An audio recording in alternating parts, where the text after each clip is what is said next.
రంగారెడ్డి జిల్లా షాద్నగర్ నియోజకవర్గంలో దారుణం జరిగింది. షాద్నగర్ మున్సిపాలిటీ పరిధిలోని శ్రీనివాస కాలనీలో ఒక మూటలోని మహిళను చంపి అక్కడ పడేసి వెళ్లారు దుండగులు. ఈ ఘటన స్థానికంగా కలకలం రేపింది. మహిళను ఒక బ్లాంకెట్ తో చుట్టి అక్కడ పడేసి వెళ్లారు. కాలనీ వాసులు స్థానిక పోలీస్ స్టేషన్లో పోలీసులకు ఫిర్యాదు చేశారు.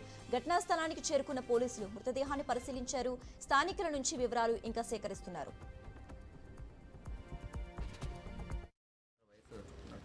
35 to 40 మధ్యలో వయసు ఉంటుంది.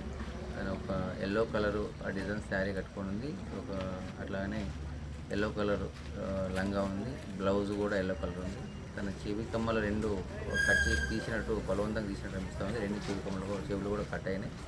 తను చిన్న ఒక మన డస్ట్ యూజ్ చేసే కవరు, ప్లాస్టిక్ కవర్ బ్లాక్ కలర్లో దాంట్లో కట్టేసి మన బెడ్షీట్లో కవర్ చేసి ప్యాక్ చేయడం, ఫోల్డ్ చేసి ప్యాక్ చేసి తీసుకొచ్చి మన శ్రీనివాసనగర్ కాలనీలో పడేస్తే ఇంకా ఎదురుగున్న కంప్లైంట్ ఫిర్యాదుదారులు మనకు పోలీసులకు సమాచారం ఇచ్చారు. దాని మీద మా సిఏ గారు విజయ్ కుమార్, మా ఎస్ఐ శరత్, రామచంద్ర ఎస్ఐ గారు, మా సిబ్బంది అందరికీ వచ్చారు. వాళ్ళు చూస్తే కవర్లో కట్టుబడింది.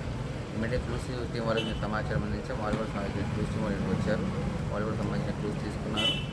ఇక్కడ నేబర్స్ అని విచారిస్తే దాన్ని ఎవరు గుర్తుపడతలేరు. బహుశా ఆ మహిళ ఇక్కడ ఆవిడ కాదని వాళ్ళు చెప్తా ఉన్నారు.